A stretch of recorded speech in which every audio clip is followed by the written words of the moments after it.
Hi guys, just making a quick video, Photoshop tutorial, or example rather, more than a tutorial.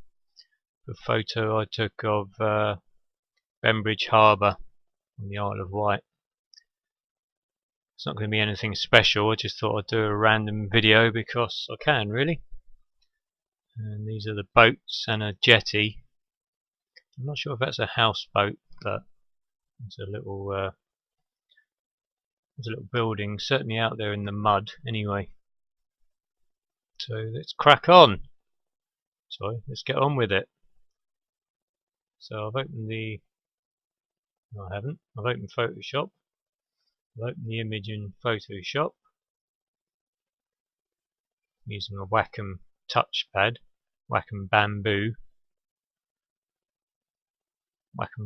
pen actually. It's not a pen and touch. Hoping to get a pen and touch for my birthday. Okay, so I've opened the image in Camera Raw.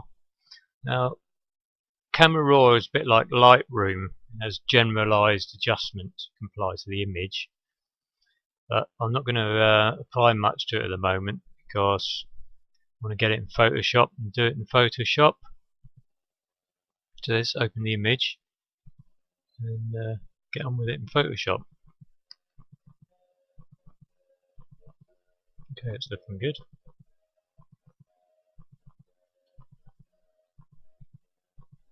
So I'm just practicing with my zoom tool. The image is quite sharp anyway, which is good, so I won't need to do much in that respect. Now, all I want to really do to this image is I want to just straighten the horizon a little bit. I want to raise the shadows.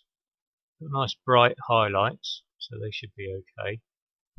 And let's have a look at noise reduction. That's 100%.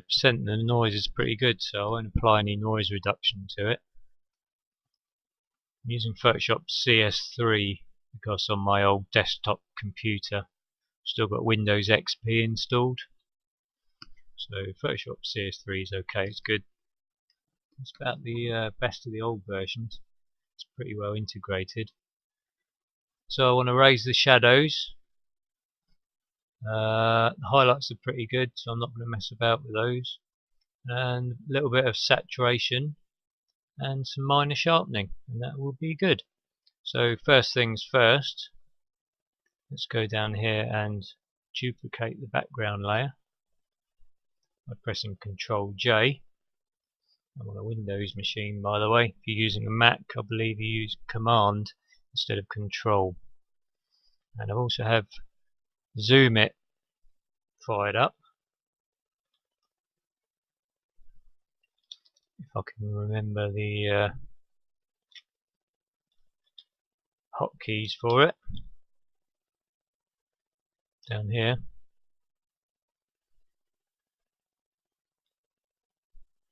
Let's see. Yeah. It just sits on my taskbar and allows me to zoom in and draw on my screen, basically. So copy the background layer. So we're working non-destructively. So if we make big changes to the image, which I'm not going to, but it won't be destructive on the background's locked, so that won't change whatever I do to it. Anyway, so first thing I'm going to do is straighten the image, and I do this using transform, which is Control T. You can see that puts a little boundary around the window. You can adjust the image using these boundaries. You can stretch it, pull it about, twist it. Make sure you press Shift if you want to adjust the size, because that constrains the proportions. If you don't press Shift, you can stretch the image and it starts to get out of shape. I'll escape to put that back to normal. Control T again. And all I want to do is if you look down here at my mouse, you can't see it when I'm zoomed in. If you look down here in this area, you see there's a little bendy arrow. Well, that allows you to rotate the image, and you're rotating the image around the center point, which is here. You can actually move the center point, and the image will then rotate around that point, which I will demonstrate, as you can see, which is okay. Doesn't really matter what you rotate it around. It does matter in certain situations. It's an important function in Photoshop, but in this case, just want to straighten the horizon a bit, so that'll be fine. Press enter to commit to that. Or there's a little tick box up here you could use. So that's straight enough from my perspective. And I'm just going to use curves in this instance because I get a bit of control over the highlights and shadows to raise the shadows.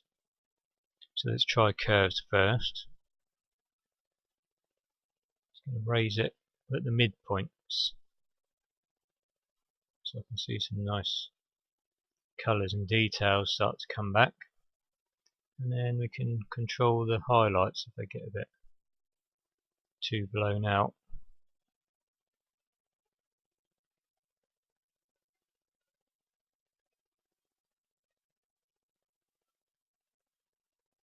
Okay, that's pretty good. As you can see, it's got a bit blown out here, so I'll just touch the mask. The sky's got a little bit too bright and orange as well. Because it's on a layer adjustment, we can actually use the mask to our advantage by applying the adjustment only where we want it. So, and if I press Shift and click on the mask, you can turn it on and off. So that's what the adjustment looks like. That's with the mask hidden. And the effect's okay. It's just a bit over much. One of the ways you can do it is if you press Control I to invert the mask so it reveals it, and lower the opacity of it. Now that's about where I want it for this area. And for this area, I still want it a bit brighter in the shadows so we can bring some of that colour out. So what I'm going to do is put another adjustment layer on it. That area also looks like it could use a little bit of contrast as well. So let's put another curves adjustment layer on it. This time for the shadows. So get those shadows nice and colourful basically, so they look like they're reflecting. If you go too much, you blow out the whites. It's looking pretty good in this instance, so I don't want it to look like daylight. Nice reflection, so I'm going to go somewhere about there, and the saturation will take care of the nice colours in it. Just lower the shadows a bit, get a bit of contrast.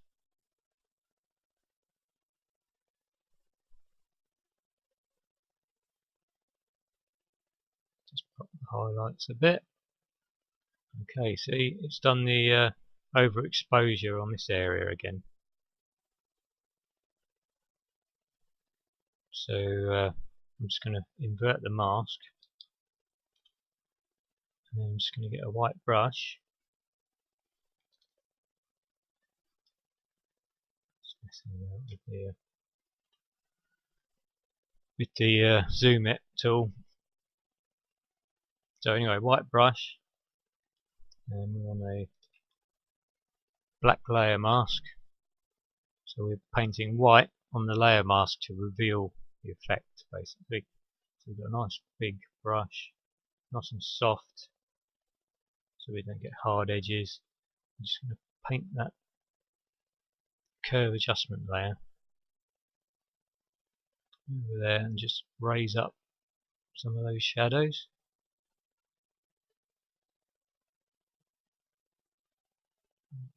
nice. Leave the sky nice and dark, that's not a problem. So with both of those adjustment layers, you can see we've already made quite a big difference. And the only thing I want to do is apply some contrast in this area. And the rest of the image looks okay for contrast. We won't need much. We go 1 or 2, up to about 5 normally, just to bring the blacks back into perspective so it looks like night again. Okay, that looks good. Control I, invert the layer, and then get a white brush, just paint it on where we want it. So I'm basically just applying contrast to that area.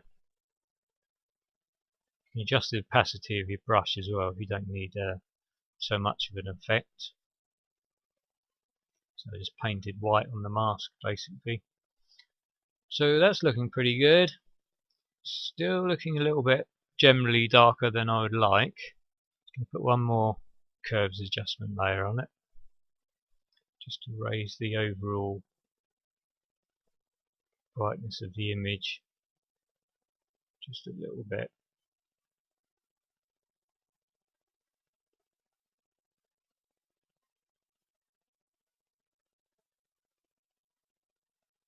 Okay, and then that's got my highlights looking a bit bright there, so I'm just going to get my brush tool. This time we want a white background, and we can switch it using the little funny arrow here. Or you can also press X on your keyboard, which swaps it over. So now I'm painting black on here, just so we're not blowing those highlights out too much. That's what the mask on that one looks like. Looks like a finger pointing to the sky. And you don't concentrate on the finger, or you'll miss all the heavenly glory. Bruce Lee said that. Okay, so that's not looking too bad, but the colours still look a bit washed out in this area. I don't want too much colour over here because it's looking quite saturated anyway. I want to add colours in this area because I like those reflections. And I want colours here, and I want colours here. So that's what we're going to do next. Excuse me, my phone's going. I'm not going to answer it.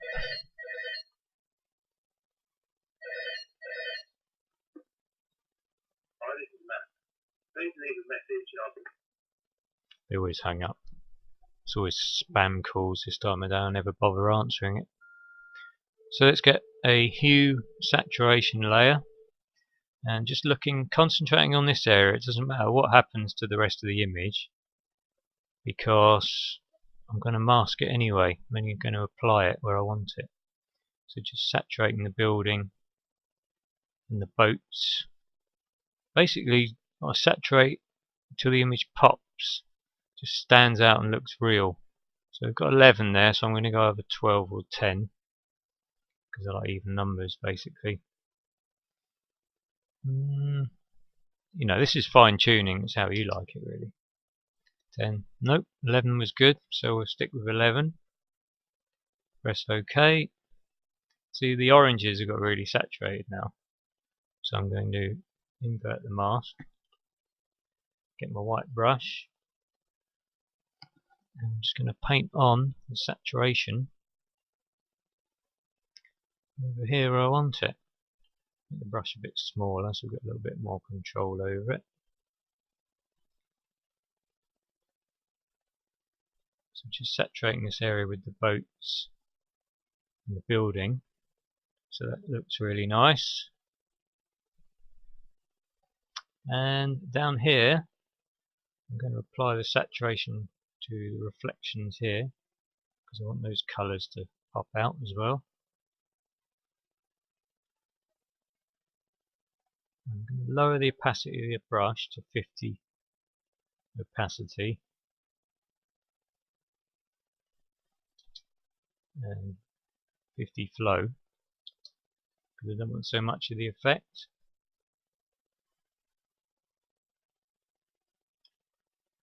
I'm just going to paint on slightly less of the saturation across these houses,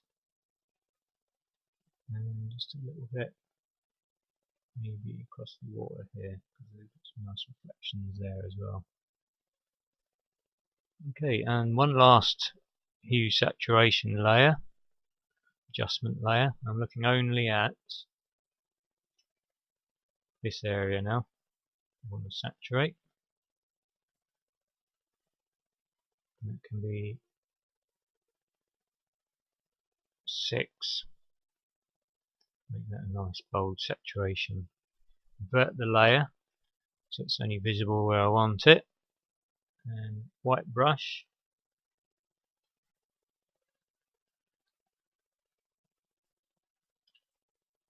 And enlarge it. Just paint on those lovely colours. And where I want them basically. Just saturating the walkway a bit because I like the blacks on it. Okay, so that's more or less how I want it. If I was being fussy, I would control these highlights a little bit because they just look a little bit blown out here. And if I was going to do that, I would create a stamp visible layer, which you hold down Control Shift Alt and then E. What that does is it takes like a snapshot, merges all the layers and puts them onto a new layer, which appears there. And then I would apply up here on the adjustments, shadows, highlights. The shadows always starts at 50% in CS3. It's absolutely ridiculous. Anyway, you could adjust the shadows a little bit. It's got a bit orangey though. So let's just turn down the highlights a little bit. 6 looks nice. As you turn up the highlights slider, you turn down the highlights by the way. That actually looks much better with less highlights on it. Okay, 46 looks good to me. Turn the layer off by pressing the little eyedropper tool here.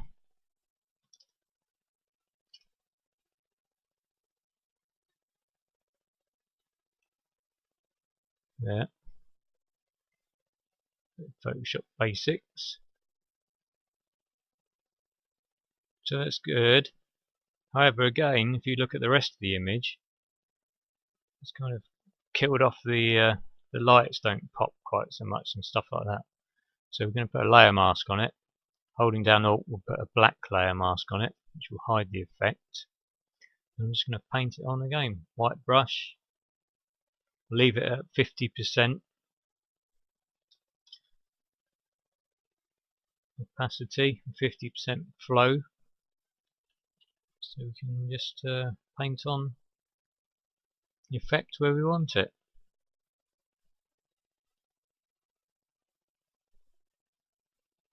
And what turning down the highlights does is it effectually brings back details in the highlights by making the highlights not so blown out and bright. Smaller brush gives you a little bit more control over the area you're working on.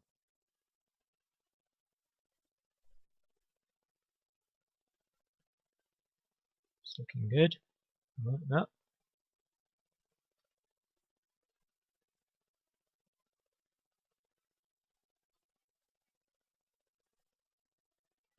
Let's just turn that layer on and off. You can see it's done a lovely job of controlling those highlights. And the last thing I want to do on that image is, let's turn down the highlights quite a lot actually. So if you want to just bring back a bit of the whites in it, and reduce the opacity of the layer, which is here. Just adjust the slider on the layer. Make sure your active layer is selected. Just reduce the opacity a bit. And I can select how much that layer I want to show through. It's about seeing it the way you want it to be seen, and also keeping it realistic as well, because it's easy to adjust images and then just blow them out so they look unrealistic. It's got a bit of an orange hue to that photo, but that's okay because it actually was orange. The lights in it are orange, which is okay. And one more thing I want to do is I want to get rid of this little area here because it's a bit distracting, so I should clone stamp that out. And then finally I want to sharpen it, so let's make another stamp visible layer. Control Shift Alt E, and zoom in a bit with that. If you can't reach the edges of your image, like here, and you've moved down as far as you can on the scroll bars, you still can't see the edge of your image, what you need to do is go into your image canvas size.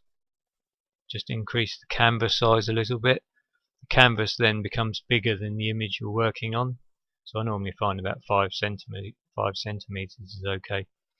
You don't need constrained proportions, and it doesn't need to be very accurate either. The image size will stay the same, then the canvas that you're working on becomes a little bit bigger, so you can go right to the edge of the image. Take a little while on my old machine. There we go. The image size has stayed the same, and the canvas size has stretched. So when you zoom in now, you can actually work on the edge of the image. And that sorts that little problem out. So all I'm going to do here is I'm just going to clone stamp out. If you look here also, you can see a line where I rotated the image to straighten the horizon. Well, I can take care of that as well because I should just crop that out. So anyway, we're up here on the clone stamp. Just select that.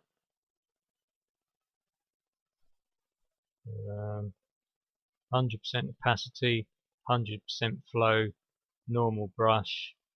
You can select your brush size. I want it nice and soft. And you can just adjust the brush size using your square bracket keys, like a normal brush. And you select the area you want to copy, and then just clone over it. This is really a non-technical little area, so it's good enough. See, I've gone over the edges here and here. That's okay, because I'm going to crop the image out anyway. Let's zoom out of it. What cropping does will take care of the canvas size as well, so you won't get a white border around it. Okay. Crop tool. Select everything and drag in from the edges.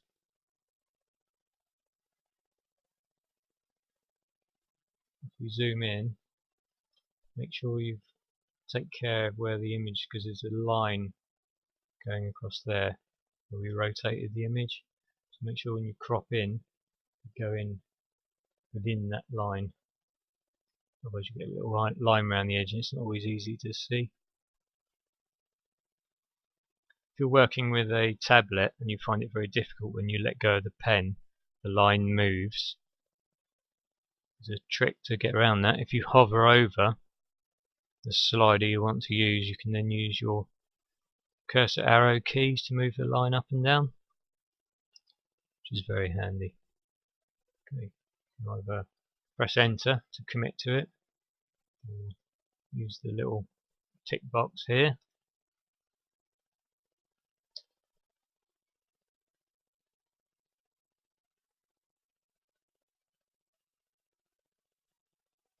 So that's the image cropped, and now I want to sharpen the image just to make sure we've got a lovely sharp image when we're zoomed in 100%.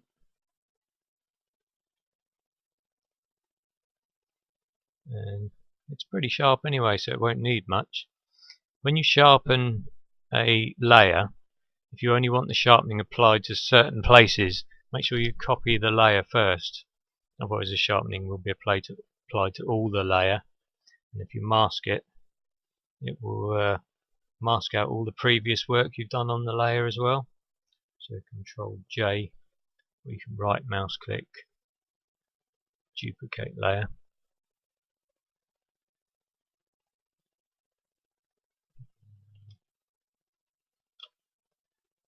Right, I'm going to pick on a place where you'd like to apply the sharpening. For example, a good area where you can see. In this case, I'm just going to use sharpen unsharp mask.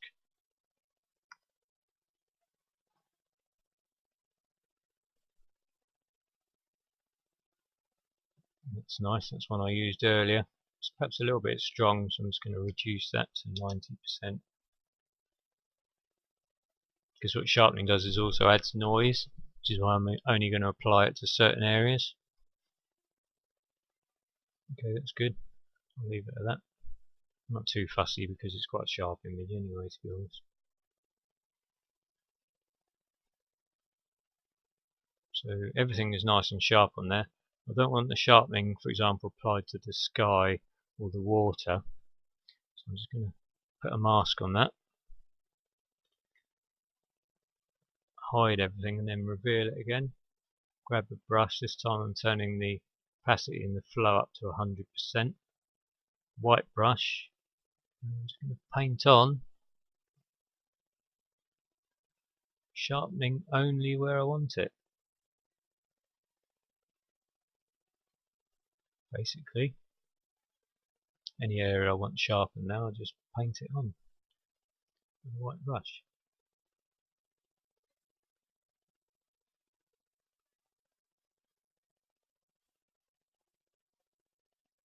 And a little bit across the skyline.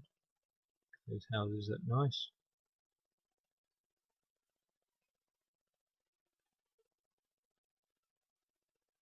These reflections. And down here as well, sharpening reflections sometimes has a nice effect.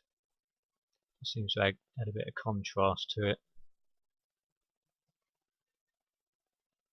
I don't need too much emphasis on the mud in this instance. It's more a colour effect than the texture I'm interested in. So just put it back on the boat in case I rubbed any of it off. That's what my mask looks like. So where there is mask, where there is white there is sharpening. So areas down here. I'm just going to tidy your mask up later.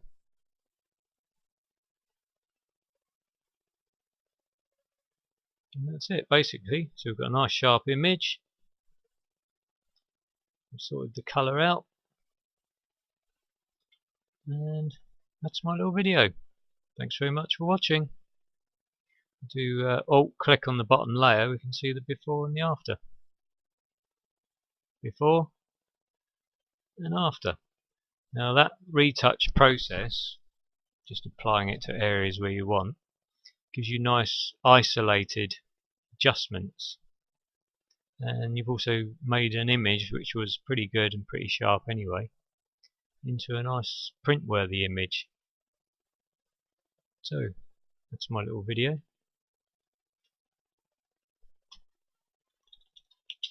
Thanks for watching.